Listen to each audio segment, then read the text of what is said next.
శ్రీశైలం మహాక్షేత్రంలోని దేవస్థానం ఉద్యోగి రాజేష్ ఇంట్లో వైసీపీ నేత మద్యం తాగుతూ పట్టుబడ్డాడు. దేవస్థాన నిబంధనలు అతిక్రమించి ఆలయ ఉద్యోగితో కలిసి వైసీపీ నేత రజాక్ మద్యం సేవించాడు.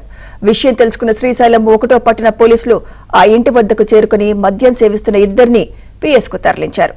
దేవాదాయ చట్టం ఉల్లంఘనతో వారిపై కేసు నమోదు చేశారు. సోషల్ మీడియాలో ఇప్పుడు ఈ వీడియోలు వైరల్ గా మారాయి.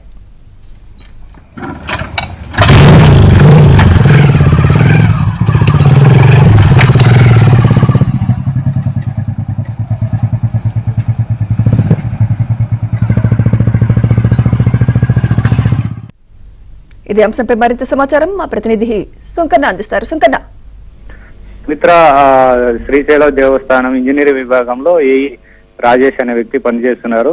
ఇతనికి దేవస్థాన పరిధిలోనే ఇల్లు కూడా ఉంది. రాత్రి ఈ రాజేష్ తో పాటు వైసీపీ నాయకుడు రజాకు ఇంట్లో మద్యం సేవిస్తున్నారని పక్కా సమాచారంతో పోలీసులు ఆ ఇంటిపై కూడా ఆకస్మికంగా దాడి చేసి ఇద్దరిని కూడా పోలీసులు అదుపులోకి తీసుకున్నారు. వీళ్ళిద్దరిపైన కూడా పోలీసులు కేసు నమోదు చేసి దర్యాప్తు చేస్తున్నట్లు తెలుస్తుంది. మరోవైపు ఈ విషయాన్ని కూడా దేవస్థానం అధికారులు ఏదైతే దేవాదాయ శాఖ సంబంధించినటువంటి ఉన్నతాధికారుల దృష్టికి కూడా తీసుకెళ్లినట్లు సమాచారం. అయితే ఆ దేవస్థానం పరిధిలో నిబంధనల ప్రకారం మద్యం సేవించరాదు, మాంసం తినరాదు. అయితే దేవస్థానంలోనే ఉద్యోగిగా ఉంటూ ఈ రాజేష్ దేవాదాయ శాఖ నిబంధనలను అతిక్రమించి ఈ విధంగా పాల్పడ్డారని కూడా ఏదైతే దేవస్థానం అధికారులు కూడా చాలా సీరియస్ అవుతున్నటువంటి పరిస్థితి. మరోవైపు ఈ విషయం పైన కూడా కఠినంగా చర్యలు తీసుకోవాలని కూడా భక్తులు కూడా ఏదైతే మండిపడుతున్నారు.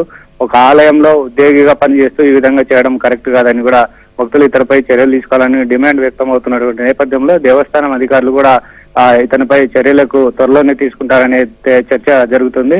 మొత్తం మీద చూసుకుంటే వైసీపీ నాయకుడితో కలిసి ఈ రాజేష్ ఏదైతే తన ఇంట్లో మద్యం సేవించడం కూడా సోషల్ మీడియాలో తీవ్ర వైరల్ అవుతున్నటువంటి పరిస్థితి. దీనిపై దేవాదాయ శాఖ అధికారులు ఎలాంటి చర్యలు తీసుకుంటారనే సర్వత్రా ఆసక్తి నెలకొంది. Sumitra. Right, thank you Sukanya.